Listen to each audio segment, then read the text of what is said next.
Today I'm going to show you how I have been making surgical masks out of fabric, and this is the finished product.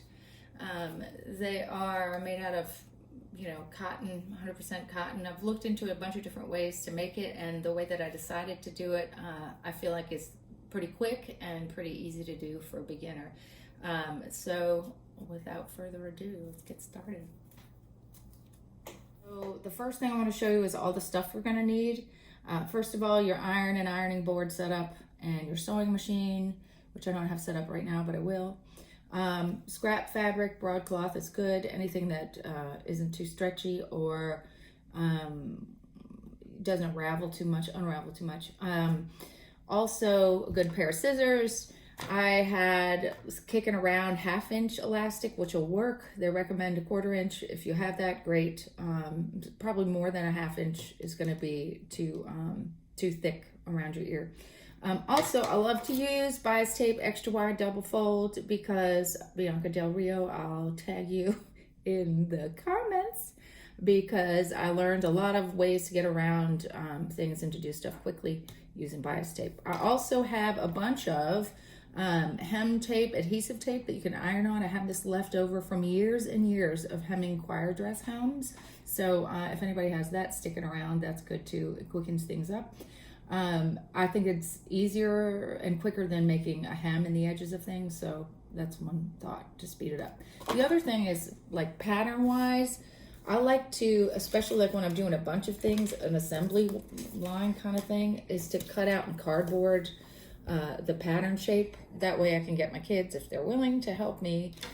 So the piece of fabric that you're going to use to make the main part of the mask is 8 inches by 14 inches, and I just cut this out of cardboard so I could use that. I'm also going to put in the comments the link to the original page that had this pattern on it. So there's step-by-step picture instructions on there, but I made some modifications. Also, I like to make little rulers so that I can quickly measure the pleats. This one's 1/2 inch, and I just, it's roughly 1/2 inch. It's not that clean. It doesn't need to be because you're eyeballing it a lot. I made one that's 1/2 inch, and I made one that's 1 inch, and you'll see why later. Just a strip of cardboard that's 1 inch thick. That's longer than the mask is going to be. I also made a cardboard for quickly cutting lengths of elastic and the bias tape, because I don't know if you made pom-poms when you were little, but you can wrap the yarn around, and then you cut the end, and you get a bunch of strips that are roughly the same length. It doesn't have to be exact, but this is 6 inches. The length in the pattern, it was a little too short for me. It was a little too tight, but that might have been because there's probably more give or in a smaller elastic band. But anyway, I thought 6 inches feels about right. You can also tighten that. It's also, I probably have a big face and big ears, so I might need a bigger thing, but you could pin them to make them smaller, or hand stitch them to make them smaller if they feel too big. And then this one, I eyeballed it. I just, it's probably 4.5 or 2. I'm just going to show you. You can just trace it on the wrong side of the fabric you're going to use. It's the main piece of fabric for your mask. I like to use a pencil that is in roughly the same color as the fabric, and I do not have chalk, which fancy sewists have, and I do not. But this is an old colored pencil from the bottom of Molly's school bag, and it's red, just like the other side of my fabric. This part is an easy way to involve your kids, because they can just trace a million of these and then cut them out. All right, so the next thing I'm gonna do is cut it out, but you don't need to watch me do that. Action. All right. The next thing is you're gonna go to the wrong side of the fabric, and you're gonna make a little 1/2 inch iron, a little 1/2 inch pocket on each end, like so. That's why I like these making little guides. Then I tore off a little bit of the heat and bond hem adhesive stuff, and it's easy to tear off, and I just made it 1/2 inch shorter than the width. I'm gonna stick it in the pocket. And iron it up. That way I don't have to do a million seams. They fuse pretty quick. Oh, no, it's a little bit.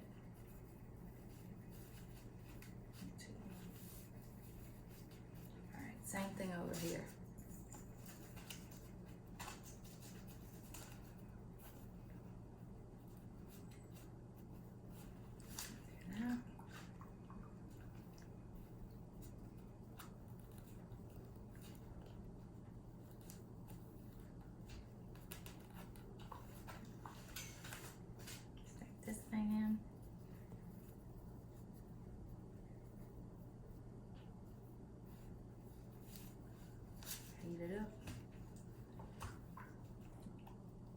tells you to wait 10 seconds. 5 is good.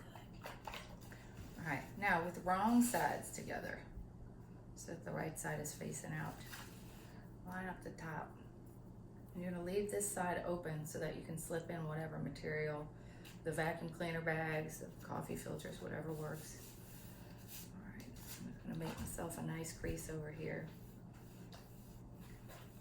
All right, the next thing is making the pleats, which is where I really like using these. And there's some kind of, you can also just kind of eyeball them, but if you go to the top edge and you put your 1.5 inch and fold it over, now you have a 1/2 inch edge from the top.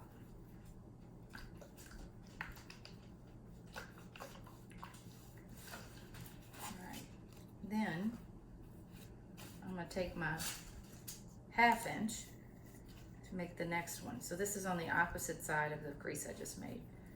I'm gonna use that as a guide for how deep the pocket of the pleat is gonna be. And iron it.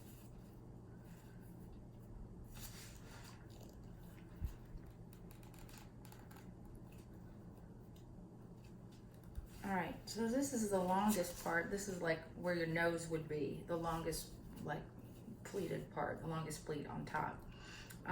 After that, then the pleats are gonna be a 1/2 inch each. So the way I'm gonna do it quickly is to put the edge, the 1/2 inch edge, at the bottom, like underneath the fabric, but like lined up with the bottom of the first pleat, like that, so that I can just bend it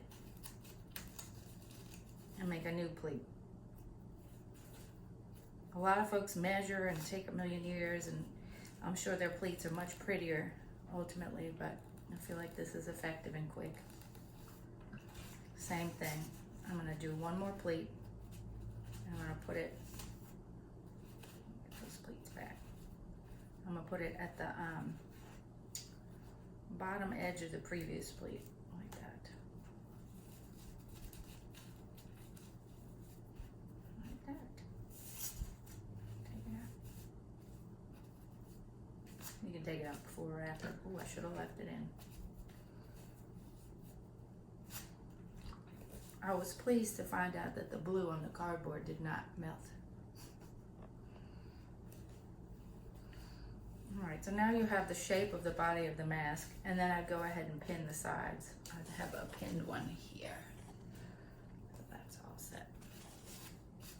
Okay.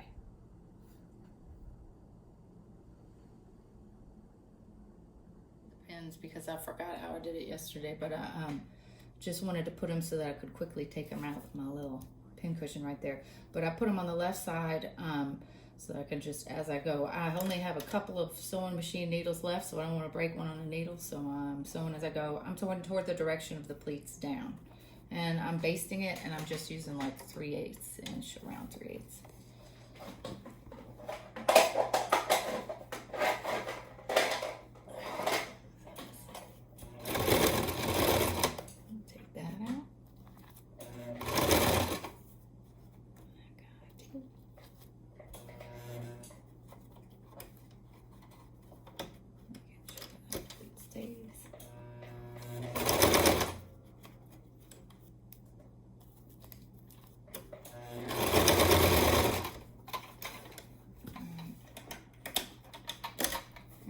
Do the same thing, but I'm putting it on the inside so that I can just go quickly, and also pull the pins out quickly.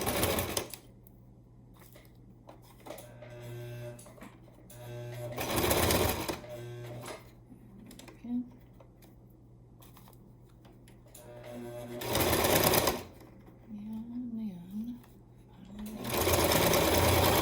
And then you get to where you're making a bunch in a hurry. You could clip your threads at this point, or you could wait till you get most of it done and clip your threads. I'm gonna wait. All right, so I had pre-cut some 6-inch things, and I'm gonna pin those guys on now. So doesn't matter which side, but kind of with the raw edges together, pretty close to the edge. I'll have the pin on the left side again. I'm I'm a lefty too, that helps. And then making sure the loop will be in the right direction. So you're gonna kind of fold it down and fold it back out like that. I'll put another pin here. That's another job, like if you get a bunch of them made and you want to involve your kids, they can sit there and flip the threads off of a bunch of them.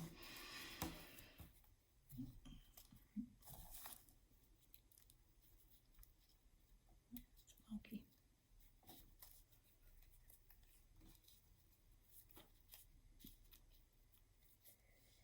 And I'm just going to base those on again, another layer.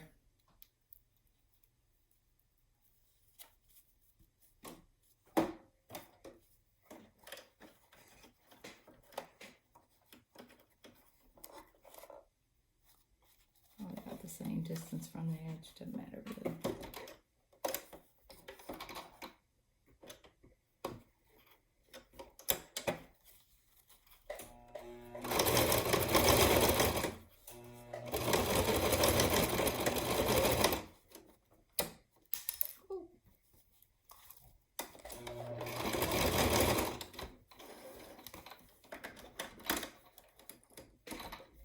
Same thing on the other side.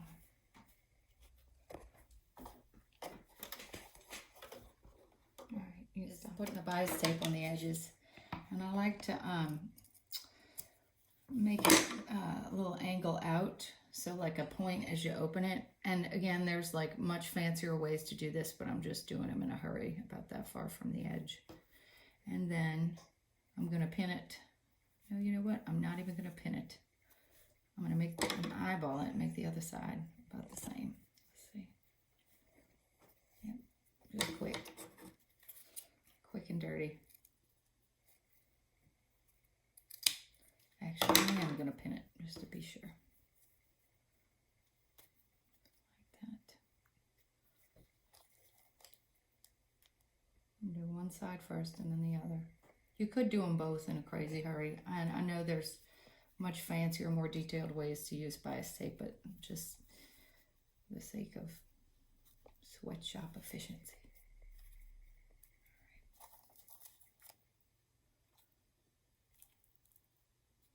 I'm just going to base that side.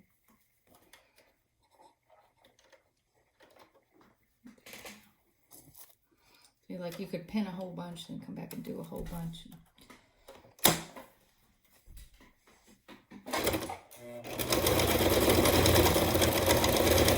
I'm not even backing up over it until I get to the last part.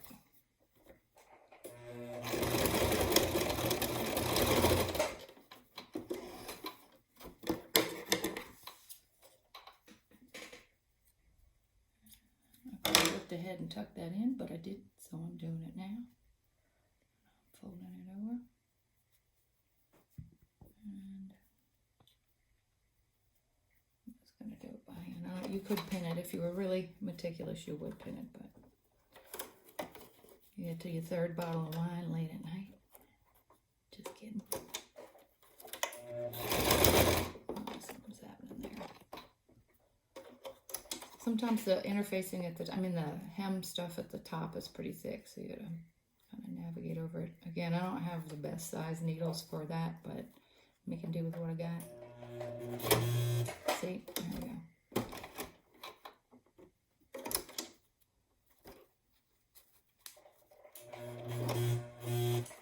Okay, cut. I have to do that section. Just stop.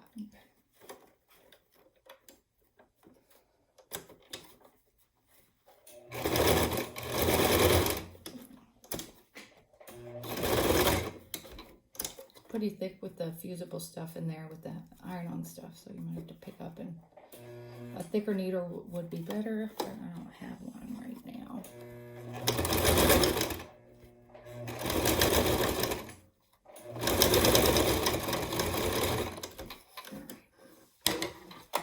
It's pretty rough and ugly. I have a feeling I'm going to be using that Joann's curbside pickup online shopping tool. And you would do the same thing for the other side. And then just folding the elastic to the outside and the bias tape to the inside and fold it over like that. And then this one, I am going to back up my stitch so it's a little more secure. And I'm just going, I guess, about 3/8 from the, maybe a half, between 3/8 and a half inch, I guess. I don't know.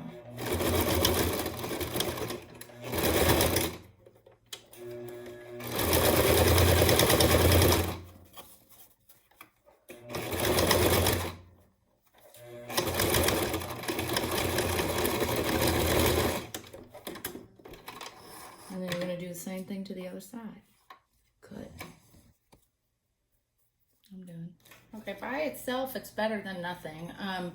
Yeah, but the reason I left the top open is because I saw a YouTube with some nurses somewhere who were making masks out of coffee filters and Scotch tape. So they had a 2-layer filter thing. So I thought in a hurry, you could stick coffee filter inside.